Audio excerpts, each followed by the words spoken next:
Hi everybody, welcome to Leon's Chainsaw Parts and Repair.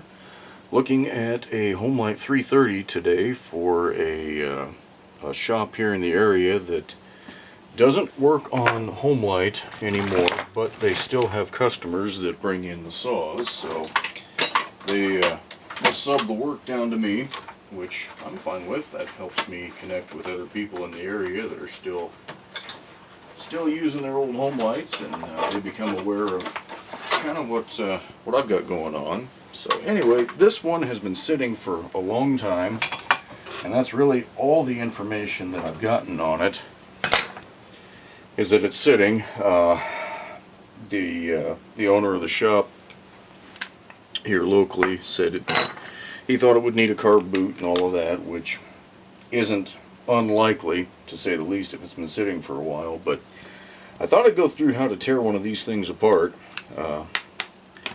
Since there's a kind of like with the Super 2s out there, it's like they're hard to work on. They can be if you don't know what order to go in, but if you do, it's not so bad. So I'm going to get the starter off. You've seen, or you can see that I've already got the handlebar off. That's pretty simple. That's 2 screws, and of course the guide bar, the 2 nuts. So beyond that, just the hand guard up top is another 2 screws. Very, very simple. So haven't covered anything that was terrible yet. So this saw, even though it appears to have low hours, I'm already seeing the telltale signs of sawdust and oil, and I mean, it looks like ash all over the outside here. So I don't know what happened to this saw, but it's going to get a good bath before everything's all said and done. So the way this thing is set up, this lower shroud is actually just that. It's a lower shroud. It's not holding next to anything in place, but it does have to come off. So I'm going to go ahead and get it out of the way right now so that I don't have to tilt this again. But to my good friend Dan, who built this articulating vise, once again, thank you, because that's the 3rd pair of hands right there, and it makes it so nice.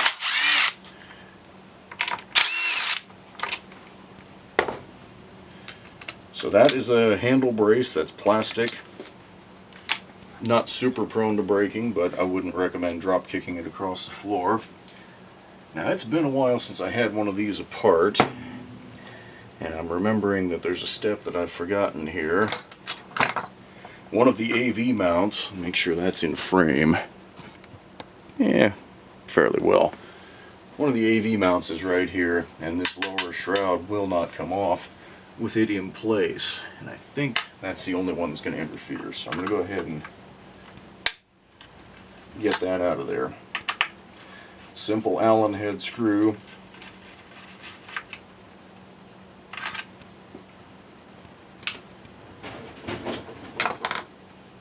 And then there are 4 screws basically on the corners here.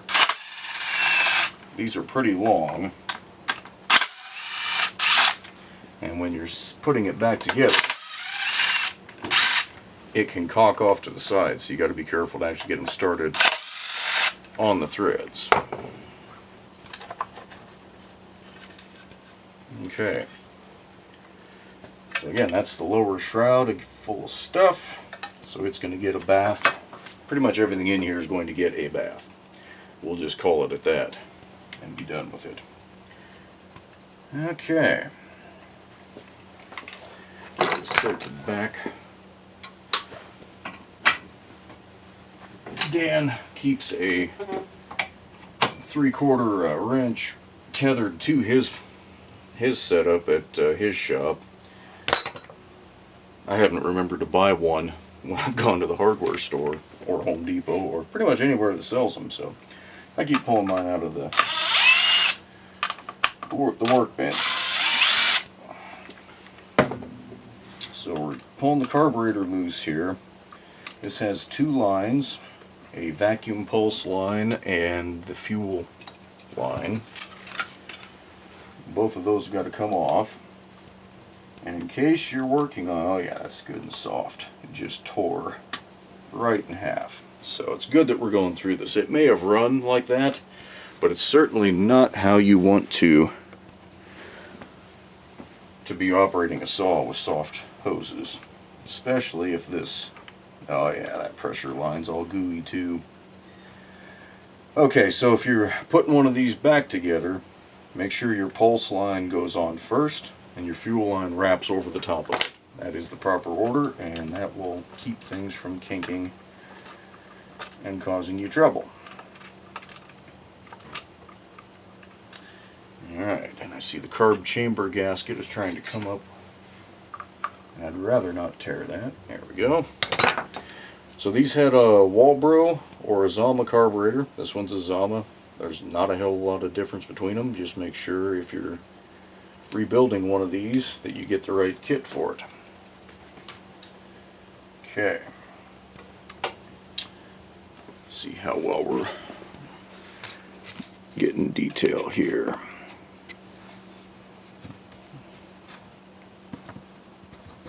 So that's all I can get.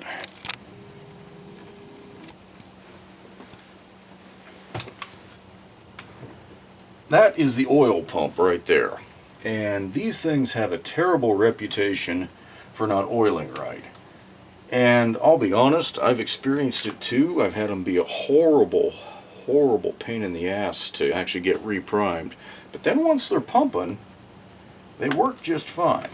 Now this one had oil out on the bar pad when I took the bar off, so I'm not anticipating having a lot of trouble with it going back on, but you never know. So to get to the carburetor boot on this thing and to get down to replace these hoses, the oil pump does have to come off. Now there's 3 screws here. This shiny one in the back is holding the cover on. You don't need to take it off, just the 2 black ones.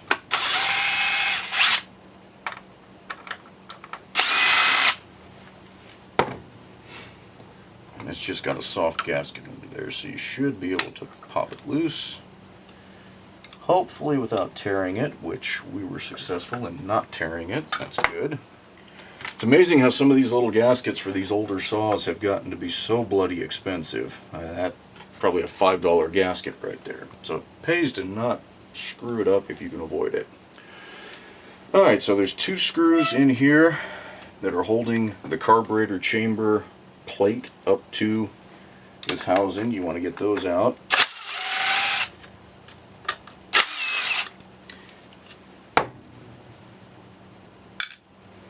And those are the same size as the starter cover screws, so if you're worried about mixing them up, keep an eye on that. Alright, you can see we're still in place. There are 2 more AV mounts. This one right here, which is again another Allen head screw. Go ahead and get it off.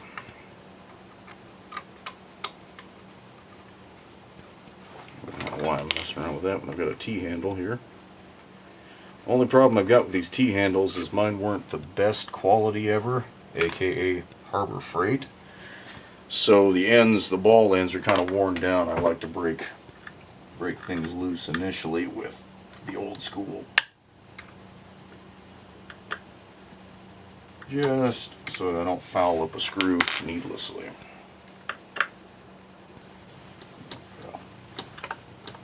Yeah, you can see everything's getting pretty floppy here. These are an odd saw in the sense that they're the only saw in Homelite's line that uses these parts for the most part. I mean, the coil's common, but other than that, this body style, this is the only saw. So as you pull this one apart, you see you've got these cup washers that go around it. This is the only mount that uses those, but you want to remember to get those back on. Alright, so this has a really tight fit. This one's not as bad as some in terms of the relation of that fuel tank to the housing, but I see that I have completely gone out of frame. God knows how long that was going on, so my apologies. You want to get your switch wires off. Those are coming up right down from the bottom there. And if you've got an earlier model, one of those might be a ring connector. I can't remember. They changed this setup somewhere along the way, and I think that's what it was. Alright, this is good and loose. So you want to get your fuel cap off, and this will be another thing I check on reassembly. I think this one's good, but when these caps flare from over tightening and get out of shape, they won't seal, even with a good gasket. So what you've got to do is work this thing off, and it's just kind of a pain in the ass.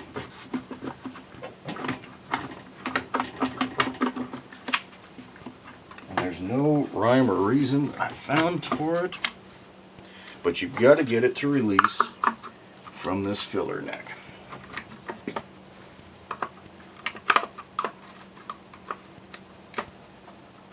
And who knows, maybe somebody out there has got a system that they know of that works. If so, I'd love to hear about it. I'd basically just end up bumbling this thing until it finally does what it's supposed to do. It's not pretty getting there.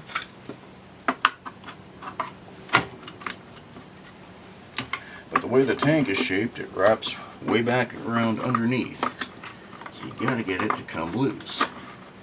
And as much of a pain as it is getting it apart, going back together always seems so easy, and I think to myself, well, God, there we go. Alright, so this time it was pulling from that side and this way. Next time, yeah, I don't know. But you can see now we got most of the saw apart. So here's the tank. I'm gonna have to clean up all the garbage. Right there's the duckbill valve. You know, we always want to make sure those are in place and clean. That's fairly new, but you can see that hose is just rotten beyond belief. Again, hopefully I'm still in frame here. Yeah, good. So there's the $40 air filter. That's what they're selling for on eBay these days. Usually I can get them in at a price somewhat less than that, but it's gotten tough. Alright, so here we are. We're down to the carburetor boot, and I wish I could get the... Well, I can get the camera over here. It's just I gotta take all this garbage away from the tripod here.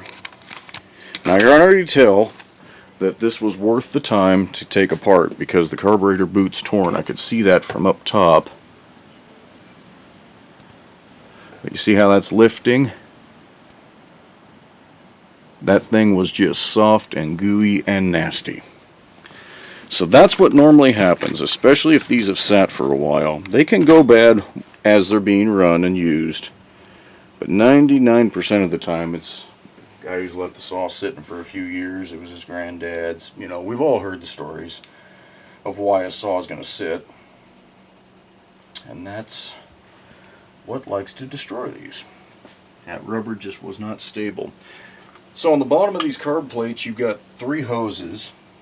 You have that one I just disconnected is your carburetor pulse hose. Tucked away right underneath where the oil pump would mount is the oil pump pulse hose. Now this one you want to be careful of not to crimp too much because they have a spring installed inside there to prevent it from collapsing. And this last one is your oil discharge hose down to the bar pad. Even that feels kind of not so good, so it'll get replaced too. There's what's left of that boot. There's what's left of it on the saw. So at this point I'm going to stop the video. I'm going to go ahead, get all this stuff cleaned up, get everything prepped, get some new hoses ready to rock and roll, and then we'll come back for the reinstallation.